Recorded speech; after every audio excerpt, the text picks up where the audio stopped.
All right, so we've got a big group up here. We got Russ and Rob, and Lost is going to be up here, and PHORKUS is going to be working the technical end of things. So let's give these guys a big party track welcome.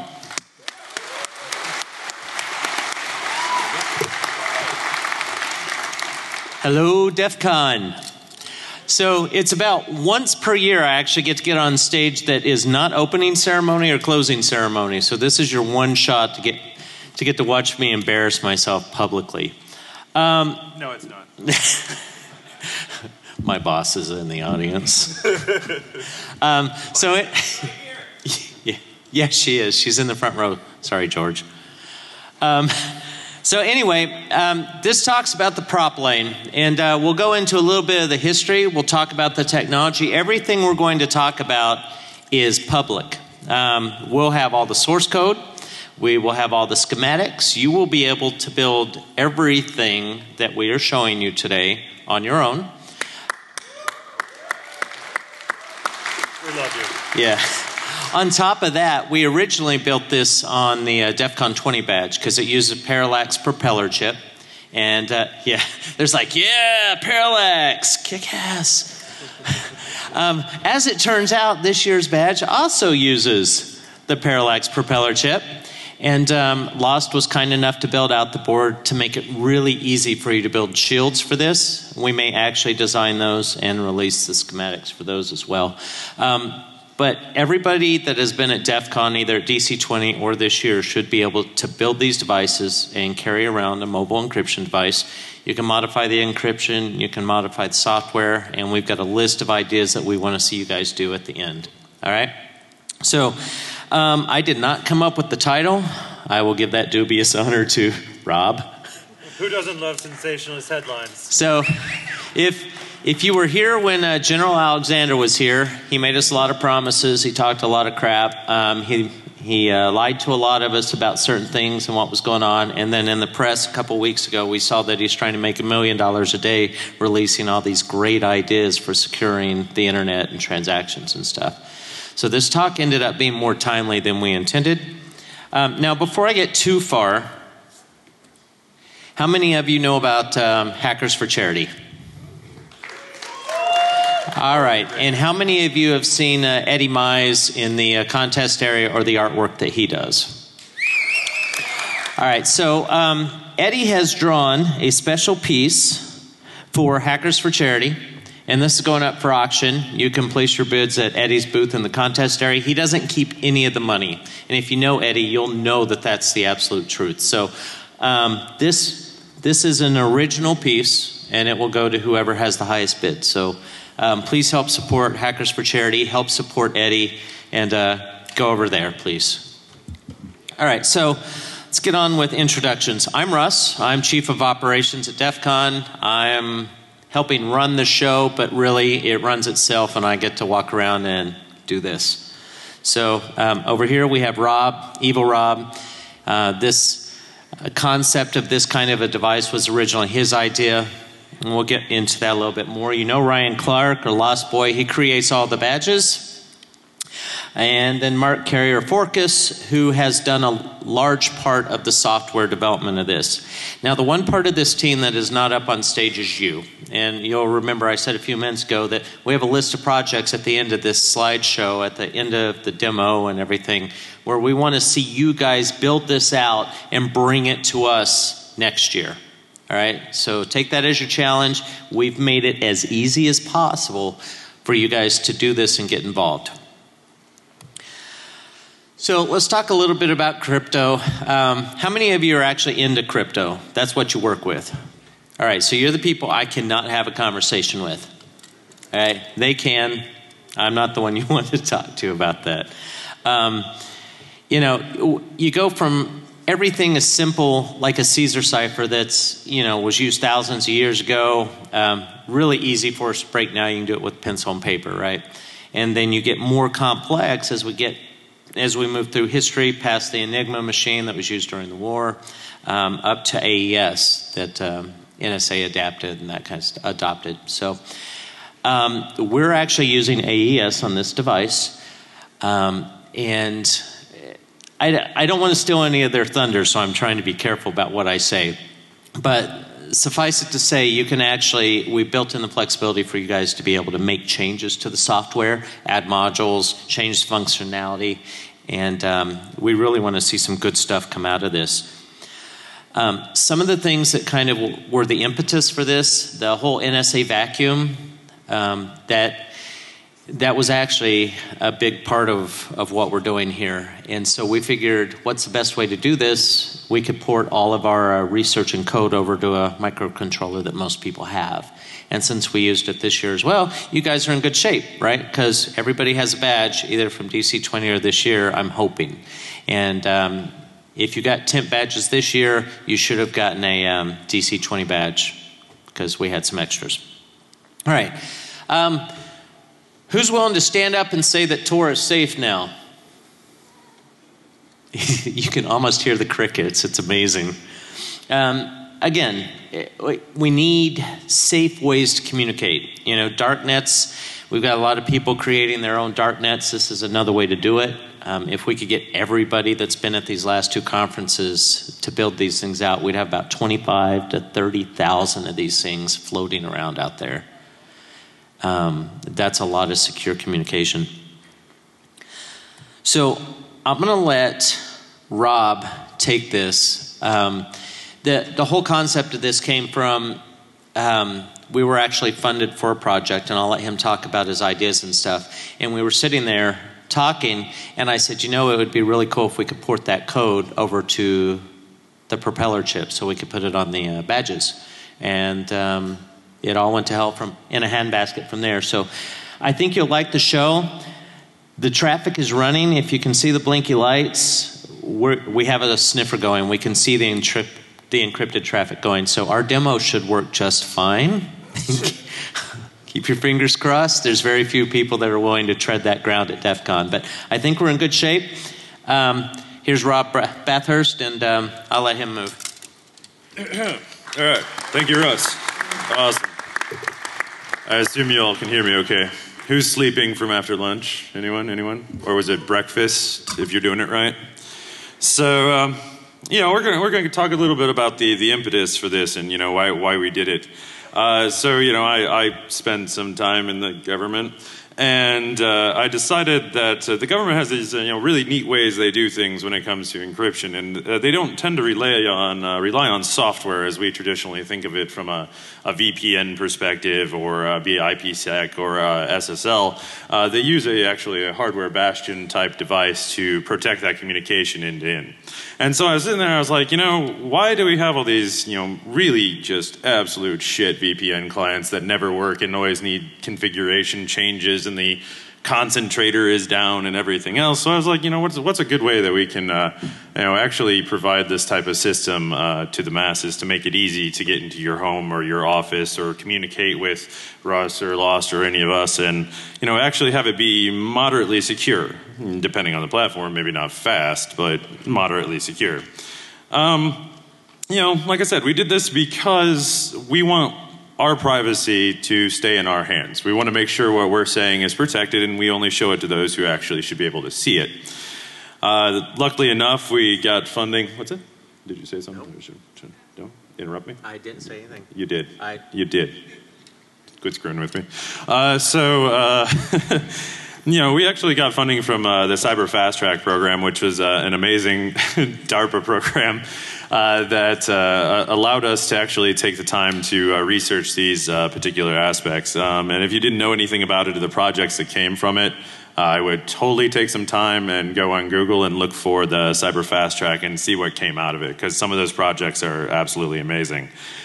So what's been happening since then? So about 2 years ago, when we actually produced this for DARPA, we did a considerable amount of work on the key management aspects and everything else that goes into managing a crypto system. And so for those of you who have not had to deal with IPsec crypto, that is one of the biggest challenges, is drop keys on ends and people trying to communicate back and forth. And it, you know, in a large organization, it can take you 5 or 6 admins just to manage all of your site-to-site VPN connections. But that is a whole other talk. So, you know, what's our approach here? We have the cheap way, which is what we were looking at. It was a propeller chip, which Ryan was kind enough to provide, or an ARM chip if we wanted to do a custom development that we already started to work on. Then we have is it fast? Well, the propeller is not fast. It runs at 80 megahertz on a single core, so it's not very fast. Then we have the ARM, which ARM has quad-core processors now. They can be very fast. From a crypto perspective, but they have a theoretical limit. And then you have the FPGA or the ASIC, which are custom made to be extremely fast because that's all they do. So some of the neat advances are the dual core FPGAs or ASICs that also have an ARM core on them. But look into those. We're like, okay, what's the best trade-off here? We could make a custom ARM board, but then people would have to get ARM boards, and we're like, what? Let's just use the propeller chip that's on the badge. So the keys here are simple to use, simple key exchange that we'll go into, and then an on-off switch. The encryption system's running, the encryption system's not running. The encryption system may not be running, it's on or it's off. It works or it doesn't. And I like stupid simple, if you get to know me.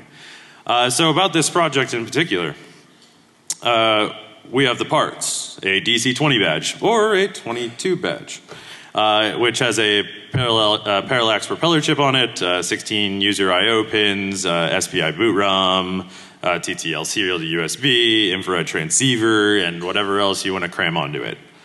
So that's what you get just with the badge. Then with the additional stuff that we added the Ethernet transceivers, which is very hard to do wired communication without Ethernet transceivers, but if you have a way, please let me know. Anyone? All right, fine. So it's a microchip ENC 28J60. I don't expect you to remember this, which is why the slides and everything else will be public. It's a 3.3 or 5 volt 8K static RAM buffer. And if you don't use this particular model that we have that we wrote the driver for, you'll have to write your own. So good luck and Godspeed.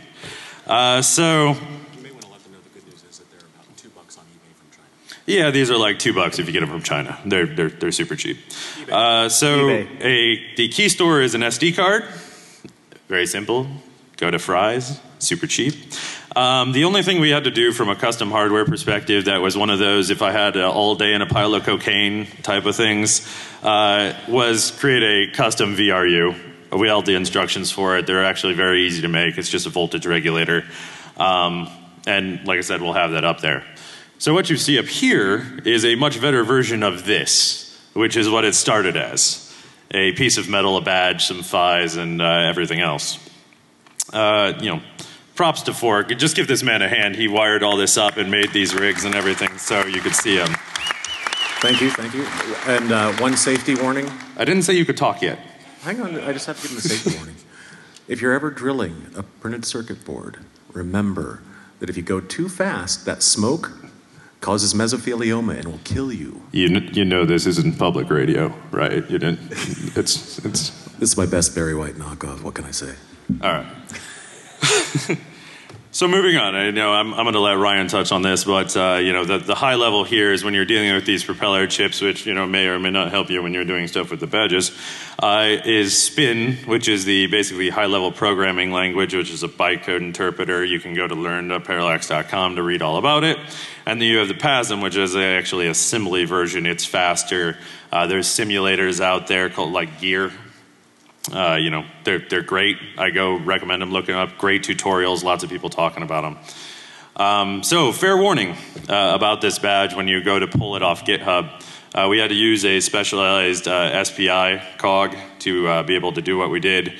It runs in transparent bridging, so attempting to figure out what's happening from the side where the encryption's running is very hard to do. And then for our particular implementation that we'll be making public, it uses a 128 key.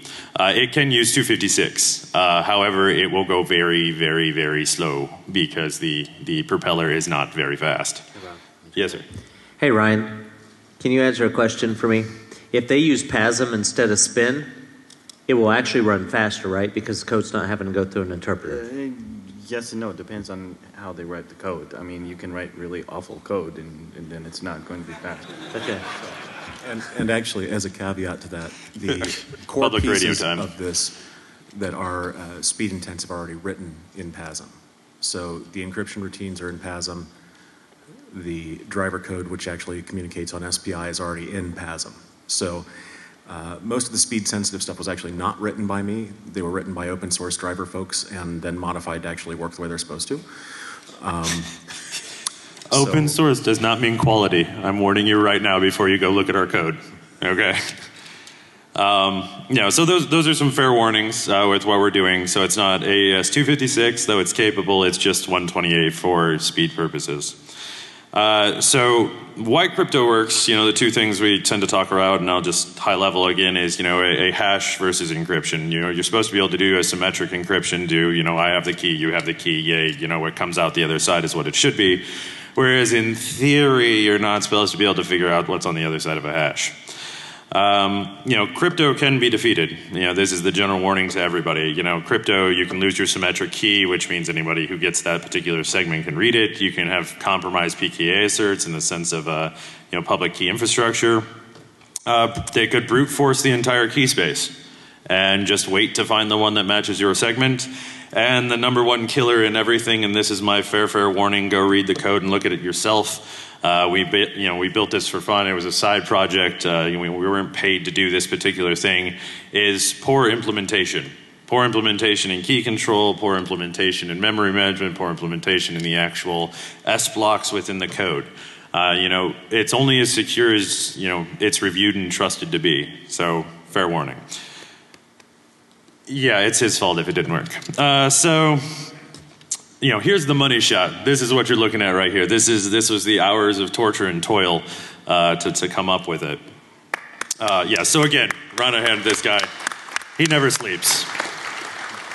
And so the other guy who doesn't sleep, I'm going to hand it off to him and let him talk about the DC 20 badges and 22 badges and anything else he wants to go into. So, Lost, everyone. Yeah. So I'm only going to speak for a few minutes here because I want to give Fork as much time as possible because really these guys, it's their baby and I just kind of was along for the ride. I've also been on stage like 4 times this year and you guys are probably sick of hearing from me. I'd rather, Fork tends to be a little bit verbose, and so I'd like to give him more time. They asked me to speak a little bit about the badge this year. So how many of you here were at DEF CON 20? Okay. Well, like 3 people. Yes, it was a very small conference. If you came to the intro talk, a little bit maybe why we went with the Propeller again this year. It lined up really well with the PropLANE project I was talking with Russ about. But for those of you who don't know, the DEF CON 20 badge was the same architecture. Layout was a little different. We had some other alternate components. Again, we had them assembled by Parallax. I think a bunch of the Parallax guys are in the audience. Are you not? Raise your hands if you're here, guys. So give those guys a hand.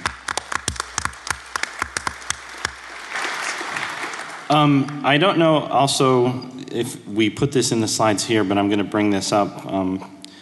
Chip Gracie, who is the founder of Parallax, and Ken announced that they are open sourcing the Propeller chip. So they have Verilog code that has been put out there, and I'd really like to give them a hand for as a company to take that proprietary information, give the Verilog code out to you guys as a community. I think they deserve a hand for that.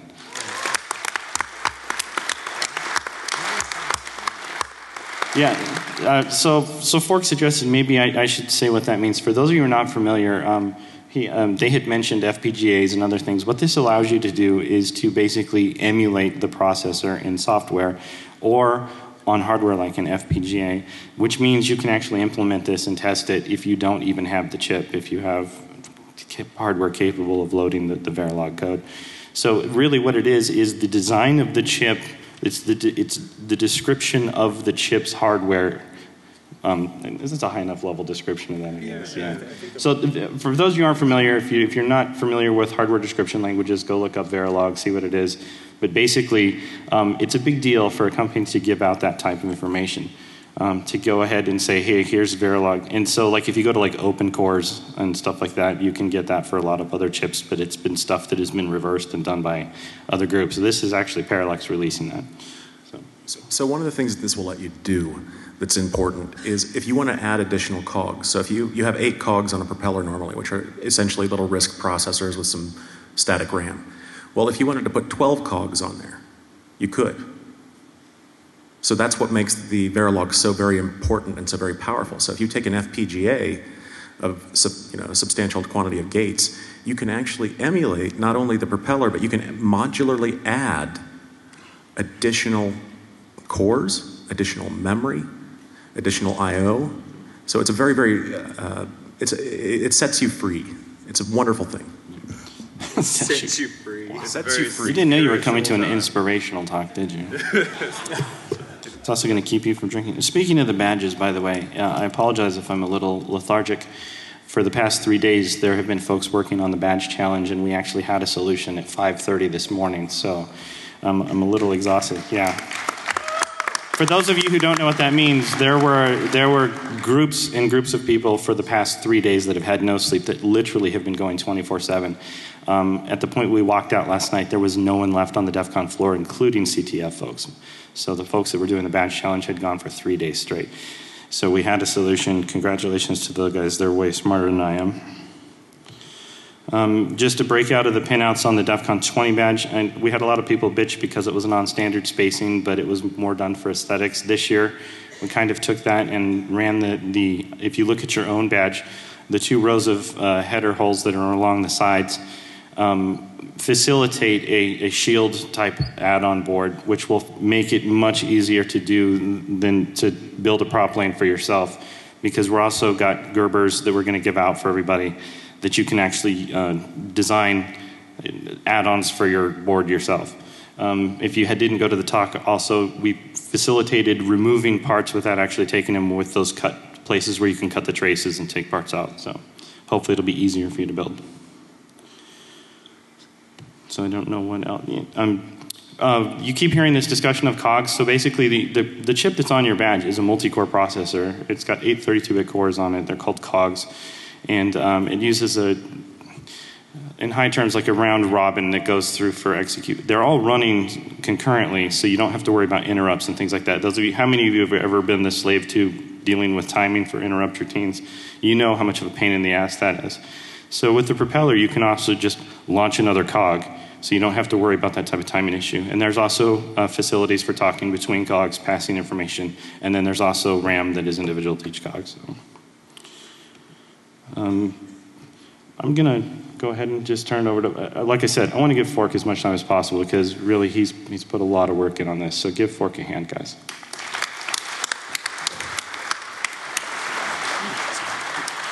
So, okay, where to start? Wow. Yeah, they warned you that I can be kind of verbose. So I know some of you in the audience have stop talking cards. You want to hold those up? Anybody? Yeah? Oh, okay. Right.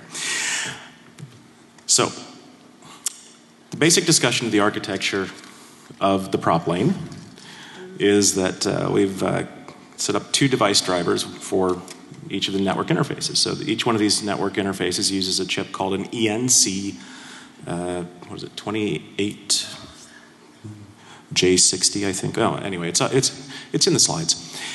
And the point to it is it's a nice little device. It actually manages all of your Ethernet PHY information for you. It manages, SPI for you. It doesn't need your life story. Oh, right. Sorry. Okay. High level. Okay. So you have cogs for the Ethernet drivers. You have cogs for the encryptor and the decryptor. Now, right now, they're not fully asynchronous, meaning they don't all run independently and like an engine without a timing belt. That was a good analogy. Yeah. But eventually they will, and they won't have rod collisions and have horrible things happen either. But anyway, the speed of this device is about 2 to 3 megabits a second on a good day. And the propeller is running at 80 megahertz. For those of you who know propellers, you can run them at varying clock speeds. We ran it as fast as we possibly could because, well, crypto tends to be pretty demanding. And yeah, we wanted to get as much performance as we could. So the basic sequence of operations. How many of you guys have written a network encryptor?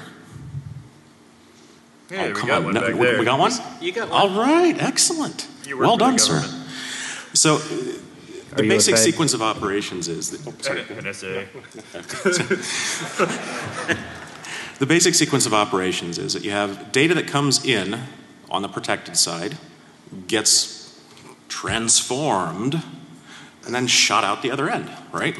Magic and on the other end, it gets taken in from the public internet, transformed back, and shot to the other client. At least that's the general theory of operation. Lightning bolt, lightning bolt. Magic missile, magic missile, magic bolt. Encryption at Hogwarts, Mark style. Magic. The point to this is that there are different algorithms, et cetera, et cetera, et cetera. We chose AES because it's a standardized algorithm. It's relatively speedy on embedded hardware. And yeah, we had some great public implementations with varying quality in their CVC routines. So let's talk about the network cogs. All right, so how many of you guys know that your Ethernet card has its own processor on it? Anybody? Yeah, good. Good show of hands. All right, good. Well, we use one of the cogs as the processor on our network card, essentially. So technically there's the Ethernet PHY, which has the ability to receive packets from the wire and write them into a buffer. And then you have to do something with those. Well, in this particular Ethernet device's case, we use the SPI protocol, which stands for Serial Peripheral Interconnect, to retrieve the data from that chip into the main propeller core. Now, the way that this is written right now, it uses what's called a zero-copy architecture. Anybody familiar with that one? Yeah, a couple of Linux guys in the audience, I see. All right, so what zero-copy architecture means is you only copy the darn thing when you need to. So we copy it once into main memory, do the transformation, and then send it out the SPI bus to the other interface. So, so think of it as two giant packet shovels. That's the best way to think of it. And it's a FIFO queue, which means first in, first out, because that's how those chips work, and they're cheap, and they're, you know, about, like I said, $2 a piece on eBay. Although if you guys all order them, there's probably going to be a run, and they'll go up to 4 or 5. But nice little pieces of hardware. Highly recommend them. And if you do anything with embedded, that particular chip, great piece of hardware. Excuse me. So, okay, packet wrapping, the payload encryption, we've talked about the transformation. What we do in this particular case is we convert it to IP protocol 99. So, IP protocol 99 is a reserved protocol number. So, you know TCP's, you know, 0 or 6, UDP's 17, ICMP's 1. Well, IP protocol number 99 is reserved for private encryption systems. And every router on the internet, for the most part, will transit this protocol number without much trouble. So if you want to build your own crypto system, that's a really handy fact to exploit. So what we do is we convert the IP protocol number to 99, add a little bit to the packet size, and we end up with a packet structure that has appended at an AES block size. So anybody who knows stuff about crypto is going to tell you, you have what's called blocking, which means it's the smallest unit that the encryption system will deal with. All right, so in order to use this device, your clients have to set their MTU, the maximum transfer unit on the network, down to 1400 bytes, because otherwise you don't have the headroom to add other stuff sometimes, like the AES block size or the size of the packet in the original protocol in our case. So, forgive me, let me get a glass of water. Thank you. Make some noise for PHORKUS, you guys. Come on, you sound real dead fish. There you go. Thank you very much. And I do realize that some of this stuff is incredibly dry. Trust me, I'm going parched even talking about it. That was fun. That's also true. So targeting this particular device right now, the source code and the condition it's in right now, it has one key to rule them all. In other words, anything that you try to send to anybody gets encrypted with that particular key. Now, the eventual strategy on this is that that SD card that you plug into it is going to have a representation of a network name and a mask. And what does that buy you? Well, it gives you the ability to individually communicate with different people with different keys. And what does that buy you? Well, that keeps, you know, if you're communicating with Alice and she has one of these, and you're communicating with Bob and he has one of these, but they don't have the same key, now they can't read each other's communications. Right now they could. So right now, And we all know all hackers are named Alice or Bob. I've met a few Ivanovs too, but neither here nor there.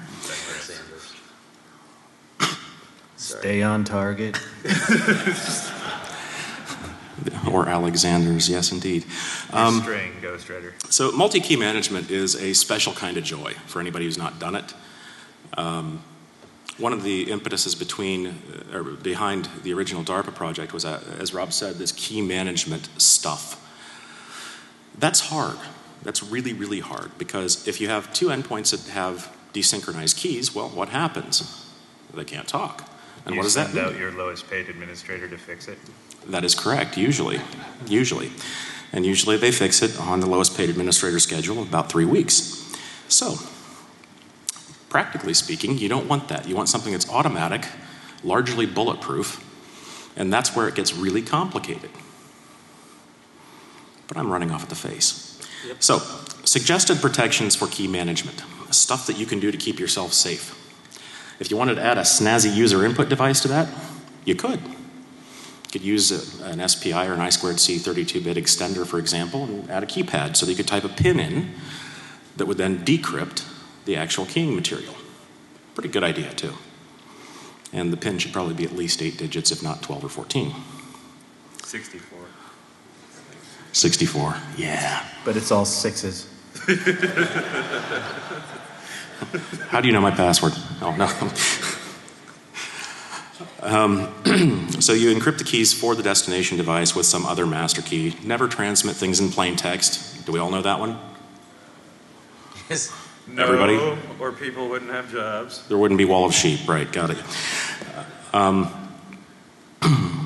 Use alternate channels if possible. So that means, you know, we could have used the infrared on the badge to transmit your keys. You could hold it up and go, hey, cool, let's swap keys. And then everybody in the room could get it too. It's super private. Super private. In addition, you can use mechanisms like texting people the keys or whatever you really want to do, but I recommend face-to-face, dark alleys, phones off, you know, the usual. Demo time. Demo. With the demo. Go to the demo. Sorry. All right, so separate communication, yada. Okay, live demo. Grab your beverages, kids. Here we go. And what's the first rule of live demos? Don't do them. Well, not just don't do them, but they never go as planned. So. And don't talk about doing them instead of before you do them. Just sit down and do it. Just sit down and make it happen. Then. So one of the caveats here is that the MacBooks come with 2 Thunderbolt ports. Both of those are in use right now, and we have a VGA to Thunderbolt adapter. So I've pre-recorded some of this presentation because, well, there's no way to show you live with both interfaces plugged in. But if you'd like to see it afterwards, it should be running. And I am happy to show you up here live. So. Assuming you have all day, because that's about how long it'll take you to see the demo. So. And sorry, give me one moment to actually save the capture files off so that in case when I unplug this and Wireshark crashes, you know.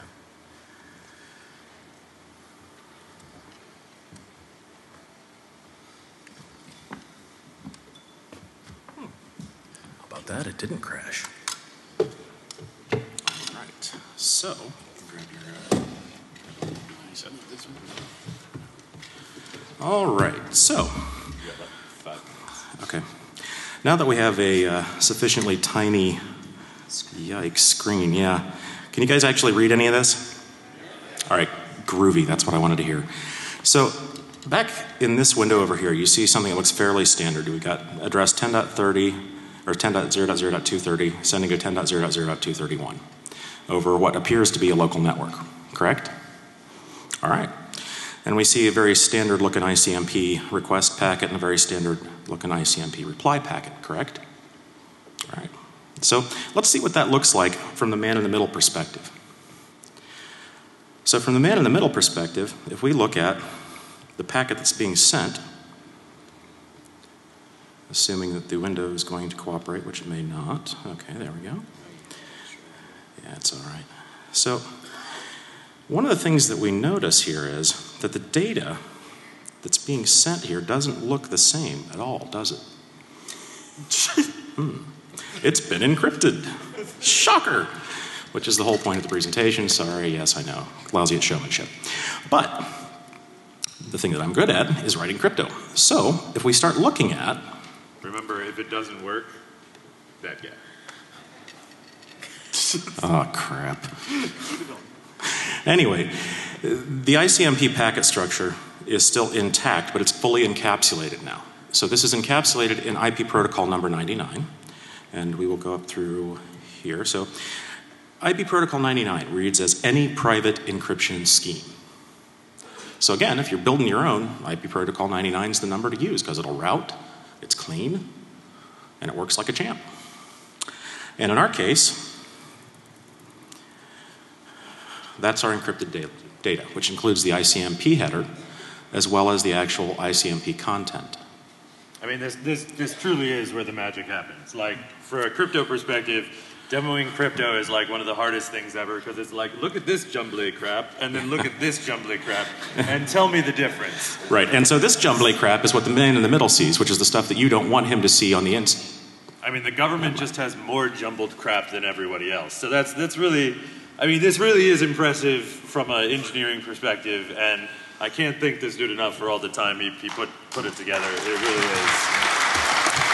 Thank you guys. Seriously, flattery will get you everywhere. I'll work for days without food or sleep. Yeah, that's a lie.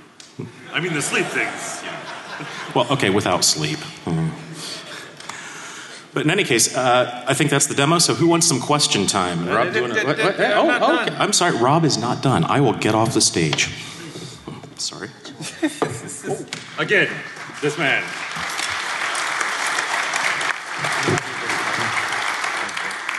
So a little bit more, and you know, then you can go back to drinking. So let's get this guy running.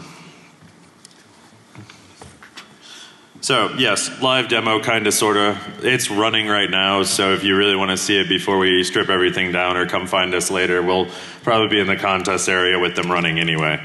So, you know, using the PropLANE, I just want to give everybody an overview of kind of what to do with it or what to expect when you actually get it and pull it off the GitHub. So the badge assembly should look like the money shot over there. It doesn't have to look like this, but this is just the easiest architecture from a riser perspective to get to everything. Or if you're using the DC22 badge and you make an awesome shield for it, please again share it with the community, because the better we can make all this, you know, the better it is for everyone. Jumbly crap for everyone. Jumbly crap for all. So, you know, here's the basics. So this is what kind of Fork was alluding to. Was the key.text that will be distributed in the GitHub code is where you set your targets. And what we mean by that is the target is this key matches this network. So as long as your key and your target match on the other side, after all the jumbly crap happens, it should work. Fingers crossed. So what the PropLANE actually does is it uses a black side, red side concept. The black side is the fully protected and encrypted side, and the red side is the, if anybody got on this side, they could see everything I'm doing. Normally that's about a foot of cable between your computer and the encryption device, if you're smart. Or, you know, if you really want to risk it, you could put it on wireless, you know, just saying. There's some guys down in the village down there that would like to talk to you if you do, though. So, you know, what the PropLANE won't do, it's not fancy. It doesn't do fancy shit. It's a very straightforward device right now. Bright side, with our code, there's still half the cogs unused. So if you wanted to have a web server on it, or you wanted to do anything else, make it like a little file storage server with your SD card in there, you absolutely could. You know, from a innovation perspective, there's a lot of room. What you shouldn't use the PropLANE for, hiding from the government. It is not an anonymity device. It is an encryption device. They still see where it's coming from. You know, theoretically, a bunch of you could get together and make exit nodes out of them if you really want to, and, you know, by all means, go right ahead. But it is not fast and not really for that, but neither's Tor. John McAfee is still in this room. Please don't use this. Right. It is not going to save your life, I swear. It won't take a bullet very well. So don't put nation state secrets on it. If you do happen to work for the .god, don't take it in and try and replace it with whatever was there before just because it's cheaper. Don't do. The feds are laughing. Right, exactly. It is budget conscious, I promise. Or crying. What's that? Laughing or crying. Laughing or crying because they know it's true. Banking, again, don't do stuff you wouldn't want to see out there unless you're totally sure whatever we did is awesome, and if it is, by all means, I accept checks. So, encourage independent code review. Lots of it. What you should use it for, though, you should make something new out of it. That's kind of the whole theme of why we did this. Why it's out there and what we should do with it. Make something new, innovate, take what we have, rip it apart, say it sucks, make something better. By all means, we are not the end-all, be-all. And the lulls, that is the first one. If someone can get like a Nyan cat going through the pipes as an encryption thing, that would be outstanding. Who knows what a Nyan cat is? Come on. It was funnier than that. Jeez. From a Danger Will Robinson, if you're that old, perspective, right now we have the mode we're releasing to you has two variants. It has a ECB codebook variant and a CBC variant. The CB codebook will run faster, however, it is not as secure as CBC. So use at your own risk. And right now, as Fork was saying, it uses a single device key, so it's targeting 0000. So anything you send out with a single key, it will just create a network of that same key. You can change the key between all your friends. However, it's just going to send it all out at once. When we release it to the GitHub, we should have the multi-target environment. So, John, Joe, and Susan can all have different keys. Expected privacy. I mean, it is AES 128. It is AES, 256. As long as you don't lose your symmetric key, you're doing pretty well. I mean, like I said, it's not going to be fast, but it still takes a tremendous amount of effort to actually, to break that. And then, the difficulty in actually creating it is not a small task. I mean, like I said, he spent a lot of time, not eating and not sleeping. And, we spent a tremendous time thinking into the key management and all the aspects around the evolution of this.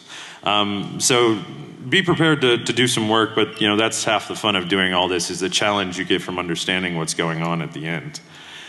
So future goals. This is where, we're going to continue to work on this project. We want this to be an open source project for everyone. We're going to continue to contribute, and we hope you all do too. What we're going to look to do is the crypto is portable because it runs on a single cog. So what we want to do is try and switch out cogs or work with some of the hardware algorithms like Simon and Spec, which were released by everyone's favorite agency a couple years ago. And some of the EU stuff that can be released for crypto reasons. We'd like to complete an ARM port of this particular code variation, and then any direction you guys want. I mean, that's kind of what it is. If the community thinks this is an awesome direction to go in, we'll go in that direction. What we think we should do in the future, we're going to try and speed up the implementation of large key crypto on very small processors. That's kind of what the NSA algorithms were designed to do, but we're going to try and do it for some of the public key already existing. We're not sure we're going to be able to do it, but we've got it pretty efficient on this prop chip as it is. We'd like to make crypto a feature on all the future electronic DC badges, just to allow communication, plug it in, talk to your friends, say bad things about everyone else in the room. And then, we want to help protect the community and give people something to hack on, break on, and, improve. So from a possibilities perspective, this is what we're looking at. I mean, theoretically, you can take the code we have right now, slap on another PHY, make it a firewall, do wired ham communication, VoIP SIP, or you can do multiplexing prop lanes into a single one and make it like a T1 core. You can do point-to-point comms with onboard antennas. You can do so much more. I mean, this is just stuff we thought about sitting around for 5 minutes that, hey, this would be a fun variant to do for this project. So from an administrative perspective, and I know I'm going through it kind of fast, I want to stay on time and get some questions. You can get the software here as soon as we upload it. It's basically GitHub PropLANE. PropLANE.org is the domain. We'll put all the FAQs up and how to use it and everything else. You can contact all of us, EVILROB, RUSSR, FORKUS, Lost at PropLANE.org. That'll be set up in the next couple of days. Yeah, it should be up at, after con's over. And then, drink preference is anything that anyone hands me. Don't give me roofies, I swear. So, questions and dongs. All right, so hot dogs, anyone? 5 minutes, I'll take some questions for anyone up here. If there's a microphone out there, we have you know, a little bit. If anyone has any questions or not, we can talk afterwards. No? No? Last chance. Oh, you have a question?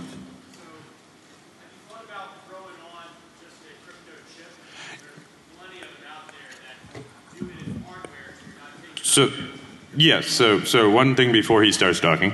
Yeah, we did it. We had considered doing it, but we wanted to make sure that there was no extra piles of cocaine you needed to make this. So that's why we did it just with what was on the naked chip itself.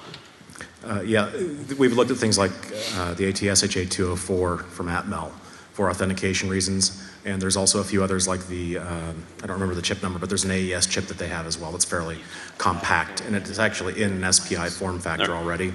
So that was a consideration, but I didn't want you to have to order something from DigiKey and then sign the NDAs with Atmel and then on and on and on. Yeah, so I mean, come talk to us later. We can talk about all the chips we looked at. Yes, sir. Can you hear me? You mentioned that in the future you're looking at the Simon and Spec algorithm for future growth. Do you have a lot of faith in that algorithm, being it was designed by a particular alphabet? Well, no, I don't have, it's not that I don't necessarily have faith in it, it's just given my schedule with the amount of time I have, someone should have done a crypto analysis on it by the time I get to it. That's really what should happen there. And it's new, and it's supposed to improve both the software and hardware speed of crypto for small processors and embedded devices. So it's a curiosity at best. Thank you. Is there another question? Sure, yes, sir. I'm curious about the ether types that you deal with in React 2. I noticed you mentioned making some special exceptions for things like ARP. I wonder what would happen if I attach this to a dual stack network where I have things like ICMPv6 and IPv6 running across the network. At present, it's going to look at it with a great amount of confusion. However, the algorithm is extremely extensible. All you need to do is put in an appropriate test condition. So if you look at the protocol class and it says IPv6 instead, you say, then I'm going to go look at this offset to get the packet length instead of this other offset. So it's a matter of very, very simple extensibility. It's all done through constants at the end of the file, and it's very easy to extend and modify for any protocol. I have a better one. Have you looked at it? Not yet. I've just received the URL. Well, there. Now you can go look at it. So, you know, again, try and do whatever you can with it. If you have questions for us, come talk about that. I just want to make sure we can address whatever we need to address. But, you know, thank you. Yeah, and I try to remain accessible via email, although it may take a month sometimes for me to get back to you. I apologize for that. I tend to be a bit swamped. The gentleman behind you, and then we'll take one more, and then we're done. Okay, one more. We'll talk to you afterwards. Yes, sir. Sure, I was curious. Do you have any estimate on how much current consumption one node takes? In terms of power or what? Yeah, power. So it will take over the normal USB port in its present incarnation. And the reason for that is that the clocking on both of the boards is using its own crystal, so that takes a fair amount of draw. In addition, you have to have enough current to actually run the Ethernet transceivers. Being a differential transceiver, you have to create enough potential across that to cross the pairs, basically, or cross the signals. That said, I'm running it through a LD1117 V33 power converter, and that provides adequate draw through a beefy Bitcoin-esque hub to power each device without much trouble. Excellent, thank you. So I don't think you can run it off a USB port, if that's what you're asking. But you should try. With that, I think we're out of time. If you have any questions for any of us, we're extremely approachable and usually wandering around con. Thank you for your time. And thank all of you for participating in the community. Seriously.